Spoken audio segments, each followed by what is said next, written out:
sacrifier nos investissements. Merci. Parce que on a investi que de 30%. defu leen dara de. 30%. waaw lu rëy. Très bien dinañ ci ñëw yow jëlal note rek docteur alors on a le grand plaisir de recevoir le grand Abdou Thiam ñun namoon ko lool sur le plateau day daw rek grand bi mais tey dama ko kii quoi tey dama ko koj ñu ngi lay nuyu bu baax a baax bàyyi la nga nuyoo ak téléspectateurs yi ñu dugg dans le vif du sujet. merci Mohamed maa ngi lay nuyu bu baax di kontaan lool ci tey moom rëccoo dama la ko invitation bi di nuyu ñu ma bokk ak débat bi. bien sûr di nuyu Sénégal yi ñuy seetaan di jaale Sénégal aussi ci député Fanta Sall mi génn. oui surtout on devait même commencer par là. di jaale aussi waa Jolof suñu sama mag sama xarit Tabaralo mu génn àdduna di ko jaale waa Jolof yëpp.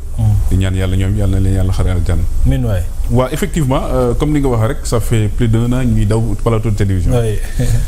li ko waraloon nag mooy ñun bon comme nga xam ne suñu parti on avait soutenu la coalition Pastef. ci élection législative yooyu.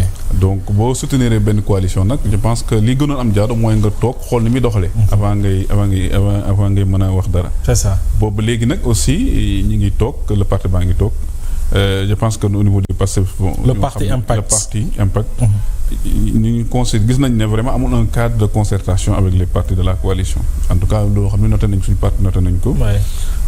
te aussi on est au courant de pas beaucoup de choses.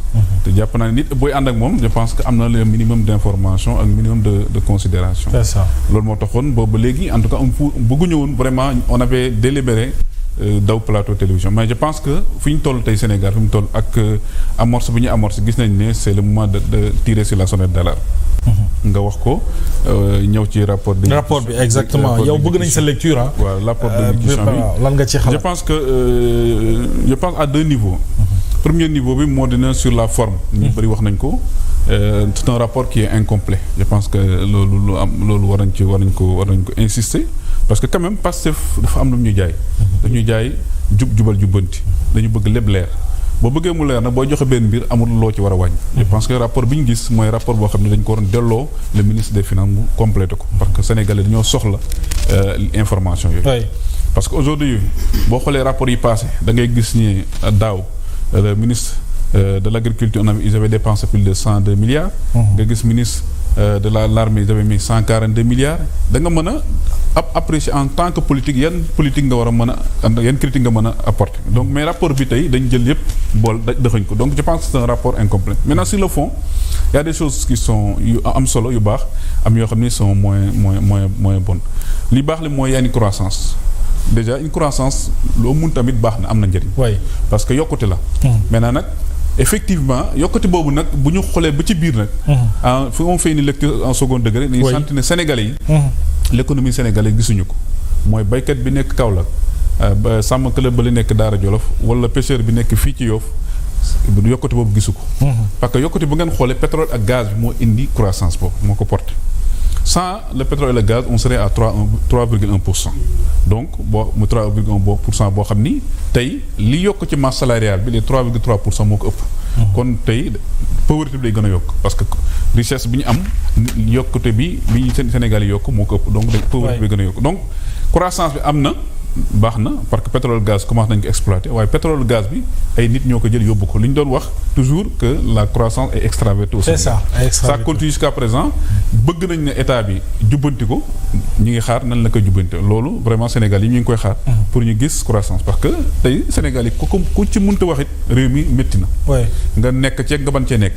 nga nekk ci àll bi di bay wala nga nekk di sàmm wala nga nekk fii Dakar gii di jaay xam nga ne réew mi moom métti métti boobu nag je pense que nguur gi moo ko war a jubbanti waaye li gën a métti li gën a métti ci nit ñi mooy la pression fiscale aussi am na loo xam ne c'est important je pense que baax na état bi def na ko mooy tey bu ñu xoolee au niveau des entreprises recouvrer nañ plus de 60%.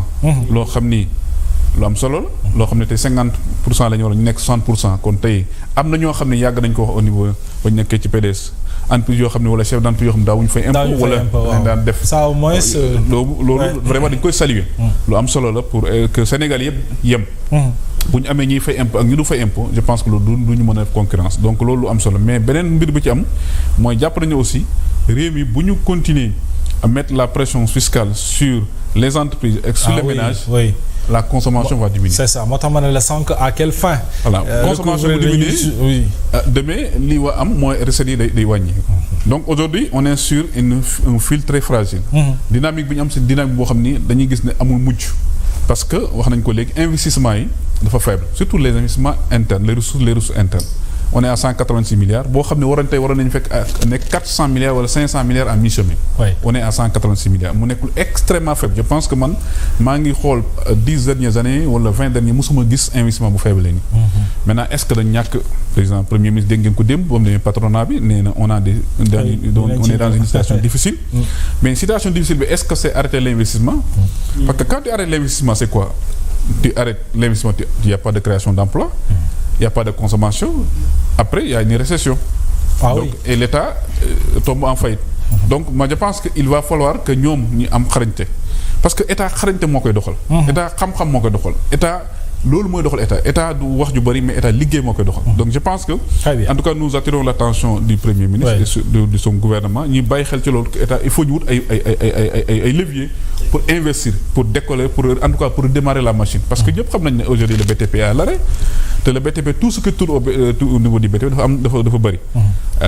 Donc loolu l'agriculture aujourd'hui on a vu que le problème de l'engrais cette année il y a des pas importants qui ont été faits par le gouvernement dañ koy saluer l'am solo mais gis nañ ne li amoon daaw ak daaw ji rek mu am c'est-à-dire que ren bu tawul nawet du am. c'est-à-dire que kon li ñu doon wax changer le changement systémique lan mooy systémique man li sama maam doon béyee sama papa di ko béyee tey ba demoon Jolof noonu la ñuy béyee rien n'a changé donc te loolu jàpp naa ne war nañu dépasser la manière de faire. ni ñuy béyee ak bu demee dans la vallée aujourd'hui ñi wax ne dañu bëgg autosuffisance en riz dañu bëgg lii mais qu'est-ce que le gouvernement veut faire. C'est-à-dire que aujourd'hui man waxuguma lan la gouvernement bi def mais lan la bëgg a def mu leer ci xelu nit ñi. ñu am une certaine lisibilité. par rapport à ce qu'on veut faire. da nga war a tabax benn bâtiment da nga war a tabax benn building dañu war a jox plan bu leer ba xam ne fii lañ jëm. mais aujourd'hui affaire bi leerul. parce que bu ñu wax dëgg rek ngir yàlla. affaire bi leerul. Très bien. Donc loolu aussi je pense que war nañu aider. parce que def nañ seen plan vision 2050 mais c'est macro. Il faut ñu opérationnaliser ko indi nañ Jubbantikom mais Jubbantikom c'est un plan comptable un plan financier c'est pas un plan de développement économique. Donc ce plan-là ne peut pas développer le pays. C'est un plan pour restructurer pour en tout cas man damay jàpp c'est une réponse officieuse à la demande du FMI. Donc loolu c'est pour régler un problème des finances publiques mais mënul développer Sénégal. C'est très important alors docteur ñu bàyyi dégg nga ñëpp ñu bàyyi la nga revenir sur certains points et puis ñëwaat ci quelques préoccupations yi nga xamante ne ni am nañu ko sama question bi xëy na boo tontoo ba pare day ñëw ci mu yamook le premier ministre dajeek ak le patronat waxtaan ak ñoom c'est dans l'ordre normal des choses mais ci jamono ji nga xam ne wax na ko léegi ANSD dafa génne rapport bi wane ne création d'entreprise au Sénégal dafa wàññeeku est-ce que situation économique bi ni mu mel moo sabab ni mel. Mohamed yaa ngi may kañ di ma bàkk rek ma kontaan ci loolu xam nga moom daa bëgg ku koy wax yu neex wax nga ma wax yu neex yu bëree bëri mais bi ma koy wax tamit da nga maa présenté.